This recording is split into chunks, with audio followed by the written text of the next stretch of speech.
Is Whitmer Thomas, and I'm their friend. But I'm first and foremost a fan of you two. Yeah, I don't know if you got to click those mics on, but Yeah. that's a peek behind the curtain. Welcome to Hollywood, everybody. Let's see. Okay, I saw this movie at my house before it came out, and I feel like before anyone. I feel like the first text I got, but early days was when. Yeah. I was posting about this thing nonstop. I gave away the ending. I filmed the screen and posted it on Instagram. No, and then I've gotten to see it a bunch of times since then. But this is the very first time I saw it in a theater like this, and this is the way it's supposed to be seen. Yeah, this was really special. This was we haven't seen it in so long, so to watch it with everyone here tonight was really nice. So thank you all for coming. This was kind of a real treat for the two of us. Yeah. And I just want to say too, there were two actors in the movie that since the last time we've seen it have passed away, and so it was also special to watch it. With time being passed, I can't speak. The passage of time. It keeps moving. You tell it to stop, it won't. Exactly. That was Rita Gardner and Sandra James, two of the older women in the car at the end. Yeah. So anyway, they're here with us tonight at the Laemmle. Well, that's beautiful. And what's great about this movie is any person who has a line who gets to chew towards camera is giving a performance of a lifetime. So, and I got to say, watching it this time around, I'd never felt scared until today watching it. There's some scary stuff in there, especially that slow-mo chewing. Yeah. But I could really tell everybody in the crowd was thinking and wondering how much he paid that baby. How much did the baby get paid? I wish so much more than what was given to him. That's a boy baby. The baby got experience. The baby was paid in experience and exposure. I got an IMDb. Like many of us in this industry. Yeah. We put him in drag, and he was quite a trooper. So, and we give him some tough love, and Yeah. he really figured out how to stop crying. So, if anything, I actually think we were helping his mom. Because we came up with some techniques. But and he got to be with Diana, so Agron. So Yeah. Fred, that was a payment enough, right? Fred did not want to hold the baby. I just remembered when we did the scene where we're all sitting there holding the baby. At the end of the scene, Fred is holding the baby, and then Emma would be like, "Cut!" and he would start to lower the baby to the floor. And if I didn't pick up the baby before it had hit the floor, the baby would be on the floor. I was thinking, I know what an indie production is. Yeah. However, there should be a baby wrangler. It's not me. Yeah. I'm 65 years old and I'm not dealing with this. Yeah. Yeah. So it was, yeah. That's cool. How did you guys? I mean, y'all are pals, great team. De Niro, Scorsese, or Leo, whichever. If you gotta pick between those two, though. How did y'all met in school, in college? Technically, yeah. We are friends. Technically, we're friends. Technically, we're friends. No, we met when Rachel auditioned for the short film that this is based on, which was I made in college, in my film school days as my thesis. And so we met in the basement of a dorm when she gave it her all and did a good reading. And then so we met when we made the short, and then there were 2 years in between making the short and the feature that we became friends. And whenever you wrote that short or came up with it, was it always intended you wanted to make it into a feature? Yeah. That's old school. It doesn't work out like that. That's Bottle Rocket style. Thank you. That's cool. It still works, Yeah. I think the time I kept thinking about Krisha and Obvious Child, and there have been a few in the last 10 years that I feel like I think it's still a method that works. So I don't think it's dying, But it is kind of crazy because I do remember it was we finished the short, and then Emma and I took a walk around the block, and Emma was like, I want to make a movie, and I was like, I want to make movies too.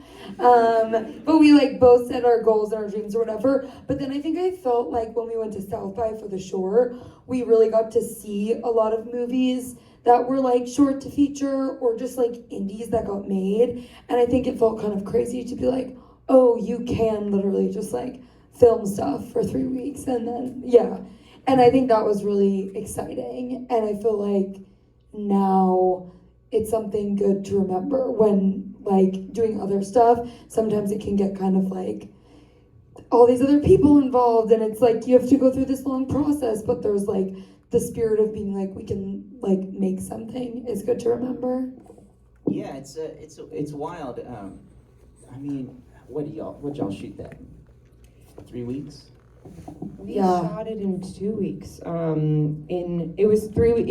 It was 16 days. It was but 16 like 3 days. shooting weeks. Yeah, it was 6 2.5 day weeks. And Yeah. Did you have to go back and do any pickups or anything? Nope. No. No such thing. There was A round of That's not applause. heard there. of. for no pickups. No pickups.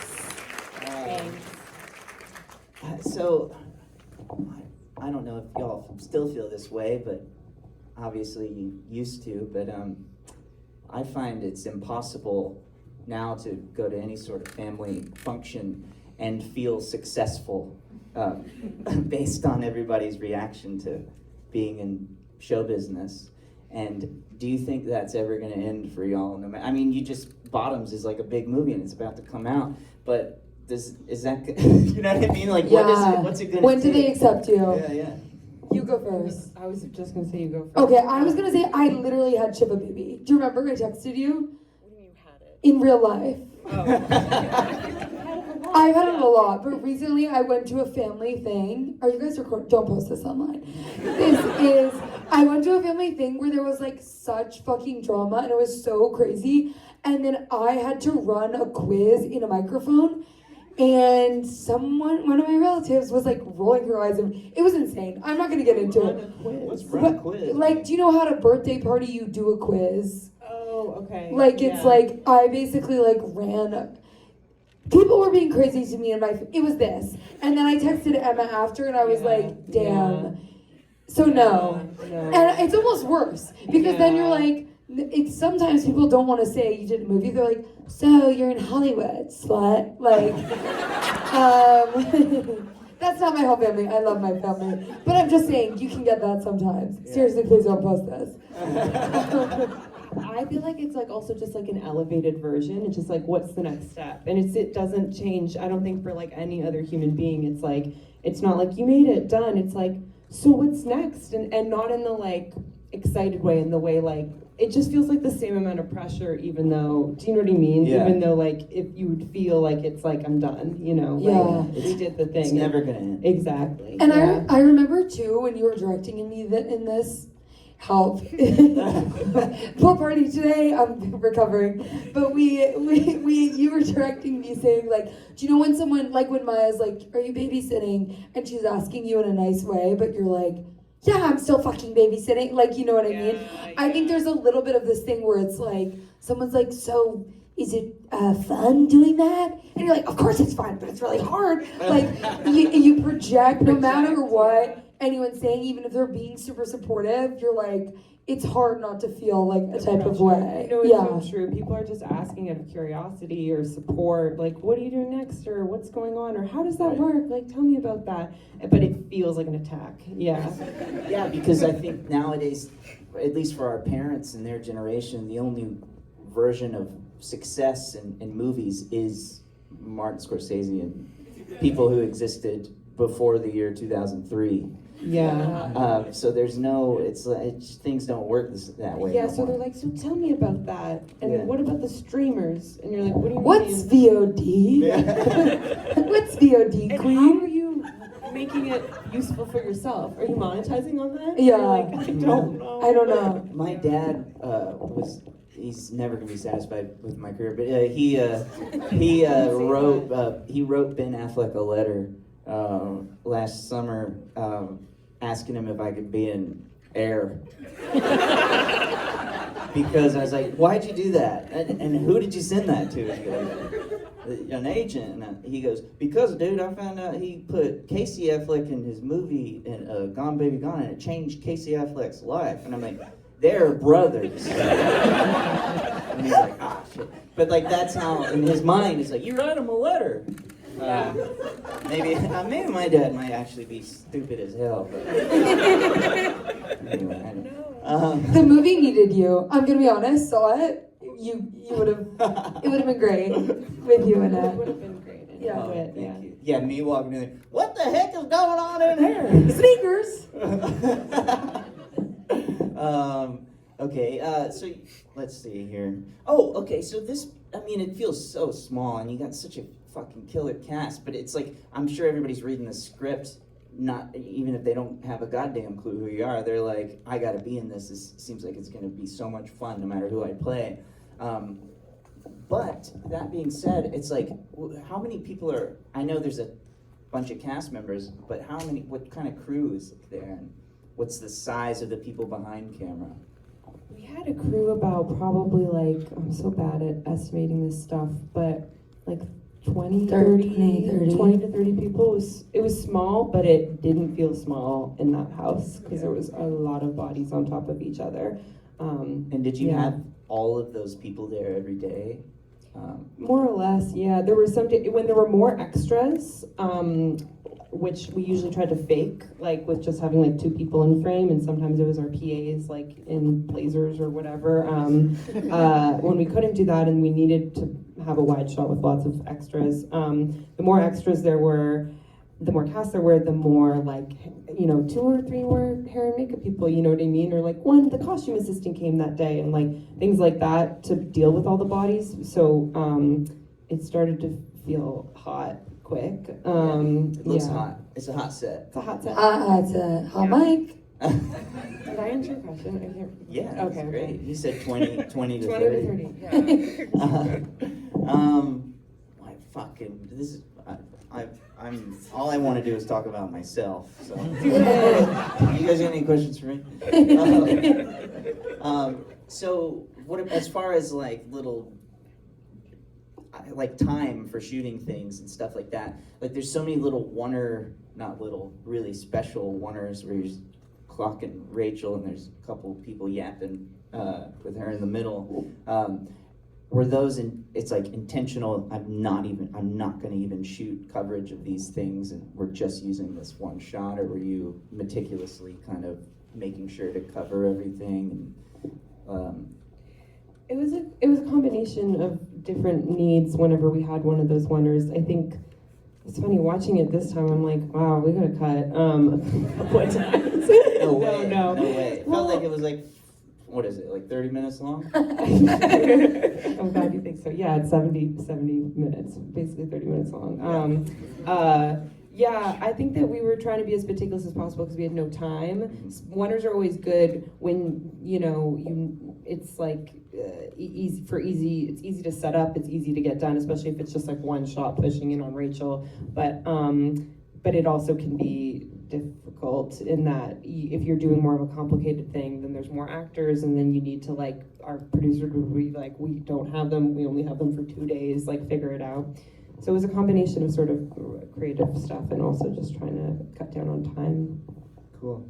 There's 2 moments in the movie that are really real for me that I wanted to ask if that was like intentional, scripted. But there's a moment where Rachel's talking to Molly outside, and I think Molly asks you a question or just looks at you and you just go, like, and you don't finish. I don't know if you even finished the thought.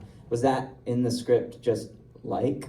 I think so, yeah. Wow, But that's beautiful. Which part? Where you're outside, you're about before you kiss, and you come out and you're stressed, and she's Yeah. like, "Are you okay?" And you say like, and then you're trying to gather your thoughts. But we Like, were no. literally just talking today about how both of us trail off. Yeah. Like how Rachel and I are both people that It's a start a disease. sentence and then like you're like, you know that thing when. And then, you know what I mean? It's so bad. And now I'm like, it's in the movie, I've been in the movie. Yeah. Like, Like, Dead behind the eyes, completely naked. Yeah. And then the other moment is when Rachel's on the ground crying, which I don't really understand, but Get it together, girl. yeah, I'm like, what's wrong with her? Get up. No, but you're on the you're on the ground crying, and what do you say? I can't, or you just say can't, or That was probably improv because I was just crying. What did she Wait. say? She says, I think it's in response to Yeah. to Polly. Yeah. Polly's asking you a question and you say, I can't. I can't. Maybe the sound is about to She's take like, what Polly's tell saying. me what. She's like, tell me what's wrong, and I'm like, I can't. yeah, which is I've always watched movies, and every time people are crying, I'm like, this person's really able to articulate themselves right now. Yeah. It should be a sloppy mess. Not me. Yeah. Couldn't say a word. I remember also. Did we end up using the like first take of that or The the? second, yeah. I remember the first take like really went well where I cried, and then the second take completely gone, and Polly goes, not the one. After like the first one, she was like, that was really incredible, and then second one, the spirit left me. She was like, there was something really special there. And then the second one, she was like, that was No, really- yeah. How many takes were you doing throughout? Like, did you try to go, we gotta move on, or were you taking your time? I mean, someone's always trying to move on, but I think that one, I remember that was the only day that on the movie where we had 2 cameras because there was so much going on, and there was a baby, and there was like all these extras, and there was glass breaking and fake glass, and we could only get it once. So I think we only did 3 takes, but maybe we did 4. I remember you were not annoyed, but you were like, I don't have that much cry left in me. Well, because we shot it so far, we shot the whole We thing shot- wide for like 6 hours. Then we went to lunch, and then Emma was like, "Your close up." It was like everyone had like eaten a full meal. Now I'll do it whenever. But it was my first thing. Probably only did 4 takes because Yeah. we only had 4 glass things that we could break. But Yeah. no, I wasn't skilled in that way yet. Where we were like, we're shooting this scene today, and Rachel was just getting herself ready to cry at every single moment, and I kept being like, not now. We're shooting it. Do you know what? It got me prepared for when you have to shoot a sex scene after lunch. It's really the whole crew's like, damn, I could take a nap, and you're like, all right, let's go, naked and crying. I love this biz. Okay, sorry. That's a good name for something, naked and crying. Naked and crying. Yeah. So a memoir, anyone? So when you finish shooting, you're walking away. How long after do you start editing it? Do you take a little break? No, no break. I took a week off because our editor Hannah Park, who someone was cheering for here. Wait, okay, yeah, you know Hannah. That's Hannah. awesome. First time I was like, is she here? Our incredible editor Hannah Park. She was assembling as we were shooting, so she took one last week to like finish her cut, and so that was the week I was cleaning what do you call it, maggots out of my apartment that had Cool. been created while I was shooting this movie because I was only sleeping there. Anyway, so I took a break to do that for a little bit, and then we went right into the edit after that. Cool. Sorry, no one Questions asked about for the that. maggots. Rachel, did you feel good? Were you feeling good afterwards? I think I did. Well, actually, I went through a devastating breakup, and then I showed up to the edit like crying every day. So to be real, no. But I feel good now. Okay. I feel good tonight. Yeah. It's 4 years later.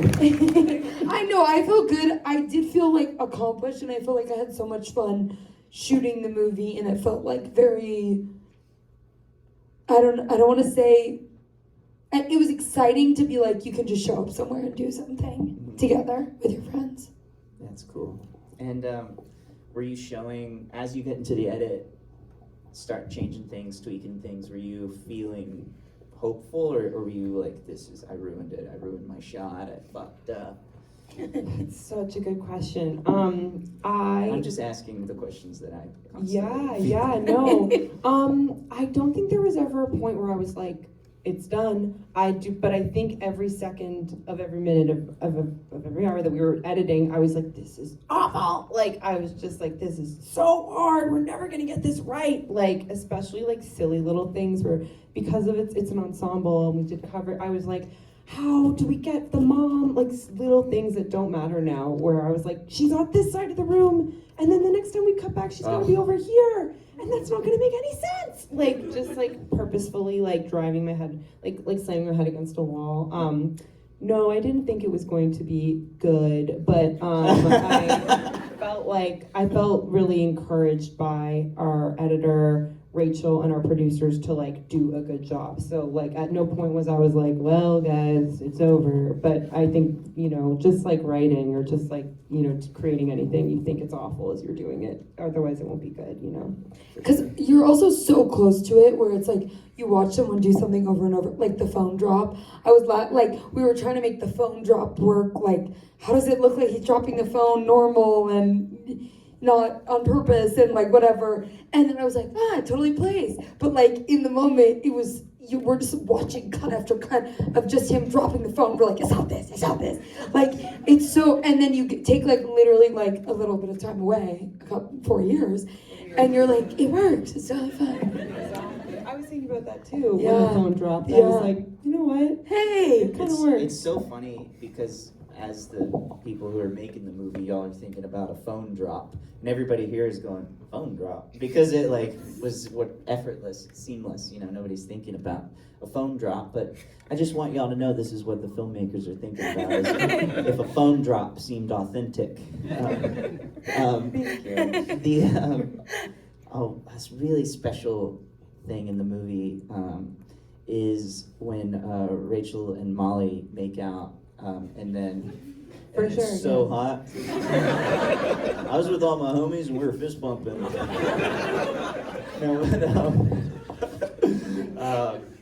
No, it's after that, and then she was long hair. I wait, oh yeah, I guess that did happen, huh? No, but right after that, Rachel takes a bite of something, and somebody goes, oh, she's eating. Was that just audio taken from something else, or was that in the script? Oh, she's eating right after the... I think that was in the script. Yeah. Damn. Tight script. No, you know what? There are things, we could tell you all the things that weren't in it though. I mean, but I don't know, it's not as interesting. I think it's a fun interesting. game. Rachel improvised the girl boss line. That wasn't in the script. Good for you.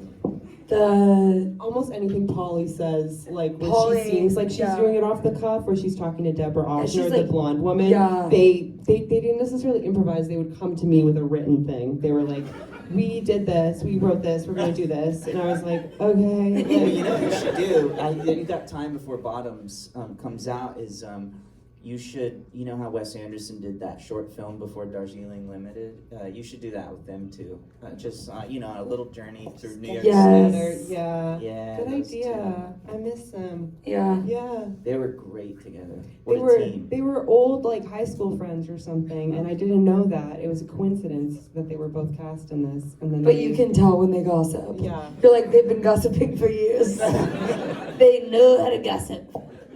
Were y'all pals with Molly Molly Gordon? Before No, we met her during the movie, and then and then we became No, and then it felt like everyone became connected of our friend group. But like so many people, I feel like through the movie, all then connected that summer. Yeah. Yeah, what a cool thing. It really does seem like everybody.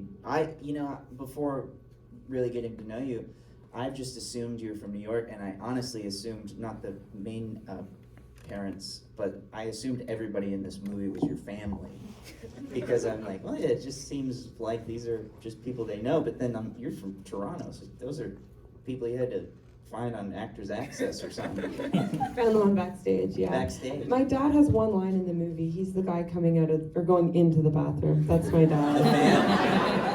A guy looking for a window or a fan. You need to toss him in that short film too. Yeah, he was in the short. My dad played Fred's character. He played Rachel's dad in the short film, because I couldn't find any middle-aged actors who would do it for free when I was doing a student film. Yeah, because they're part of this 90s and 80s thing where there was money out there. That's crazy. So you gotta pay me to do something, which I'm like, what the hell? I don't know what I'm on about with all that. It's coming from a place of bitterness, I think. Oh man. So now you're going into bottoms, or you already did it, but it's like a totally different game. It's like a big movie, bunch of actors, young people. Were you like, Yes, young after Shiva actors. Baby, were you like, I gotta do something with people my age? Was that a choice?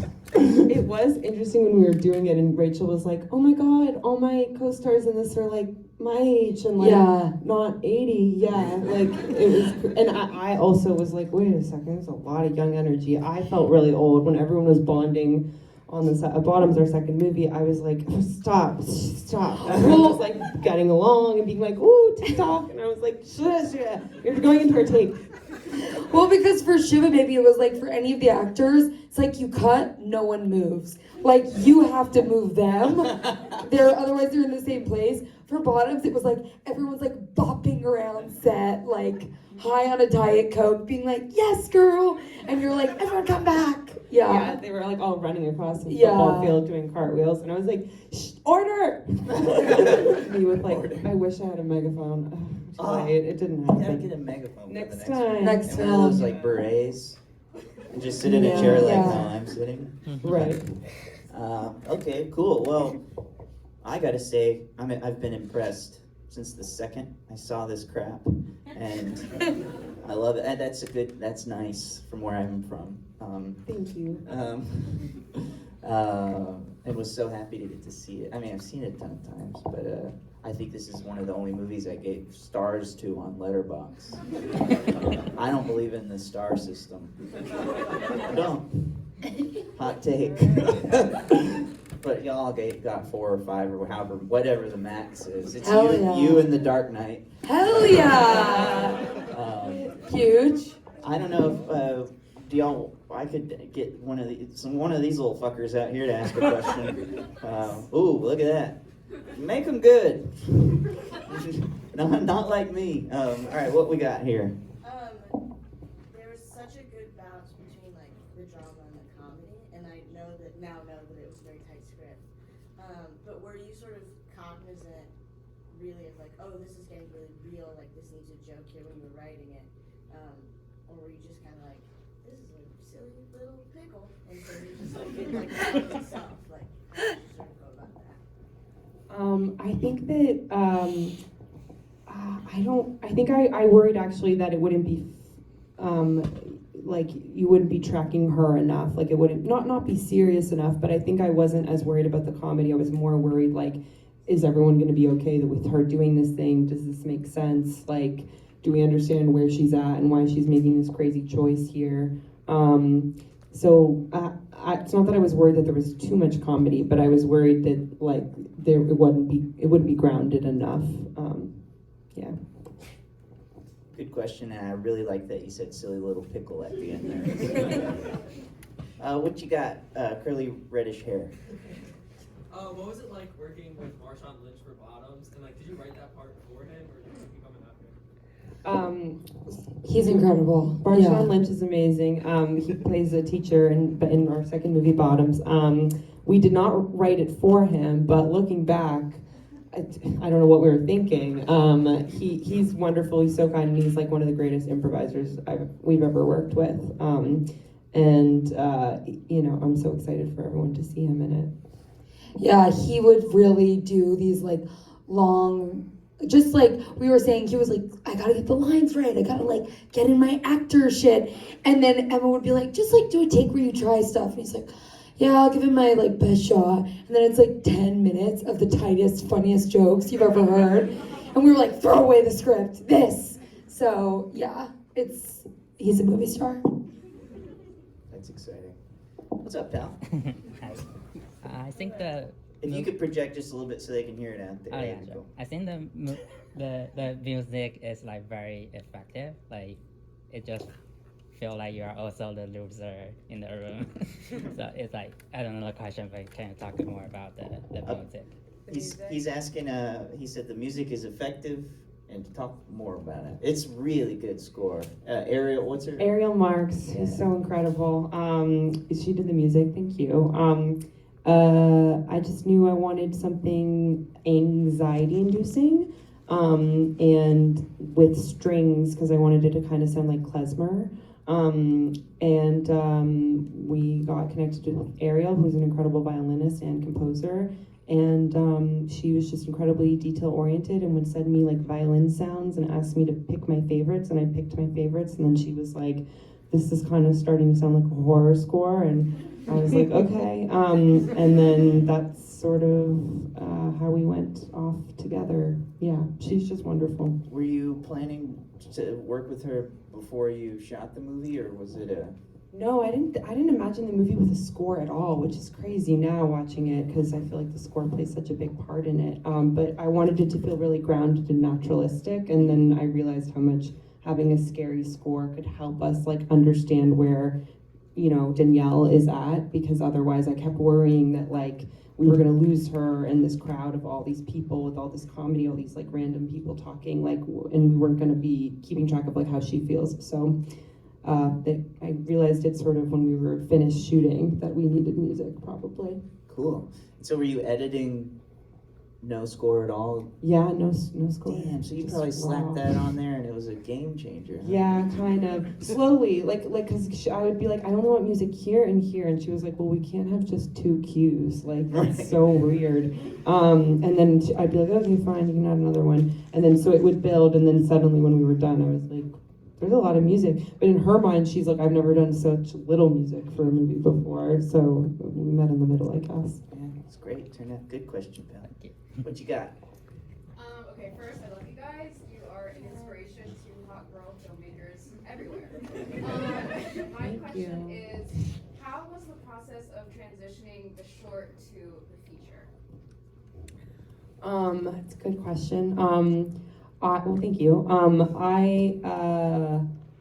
It felt long, but I guess it wasn't that long. Do you know what I mean? Looking back, it was 2 years, and I just tried to take the sort of tenets, is that the right word? I tried to take the basic principles of the short that I had developed in my class. I felt so lucky that I got to make the short in NYU with an incredible professor, and so I think that like he made me understand when I was making the short, like what is this about? What's her journey, you know, what's the beginning, middle, end, like what is the thing she's searching for, and what are the conflicts, like all those basic sort of storytelling things. And then I think that's how I set off on writing the feature, and then I just kept writing drafts, and Rachel was my main source of accountability, and I would come to her every week with either an outline or new pages, or the first act or second, whatever, multiple drafts. And she was like, we're meeting every Wednesday, and that's when we would work on bottoms as well. So I don't know, the process of going short to feature, like, I mean, creatively, financially, whatever, like it was, I don't know, I look back and I kind of blacked it out because it was a lot, but thankfully, music's starting. Thankfully, there was a lot of wonderful, like, people helping us get it made. I like this score while we're Yeah, me talking. too. Woo, short to feature. So y'all were writing bottoms at the same time as you were figuring out the Shiva Baby script. Yeah. Damn. All right. Yeah. Good for you. Let's Thank you. let's get some back here. Yes.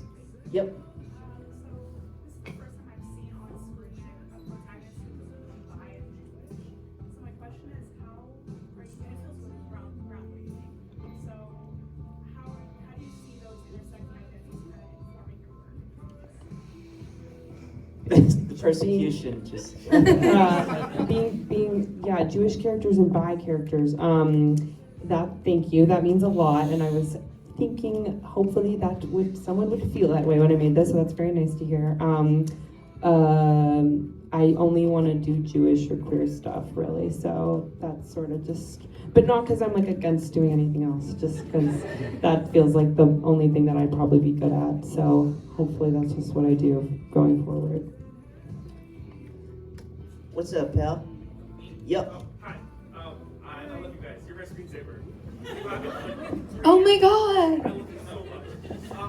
The editing, the film and the direction are so like tied together and like so close knit. How involved were you with the edit, and how many times did you have to change it? Like, was it like the storyboards and the edit were the exact same? Because it's so cool. Thank you. For the story, I was with our editor every day. I didn't let her like go do anything alone. And also, we both had jobs during the day. I was a babysitter and she edited at Viacom, and so we would meet up at night. So I don't remember how many cuts we had. Are we running out? Is that what the music's about? Yeah, that's what I thought. I can't remember how many cuts there were, but I unfortunately didn't. Yeah, that's what I assumed. But then you kept going, and I was like, I'm okay. sorry. I didn't No, know. it's good. I don't know why I'm here. Many the cut changed a lot through, like, things didn't line up with yes, things change in that and it becomes a third movie. So thank you for asking that. I think we got to And thank rock you. and roll, guys. Yeah, I'm sorry. Thank But, you uh, guys. This was so fun. Thank you so much. Good job, guys.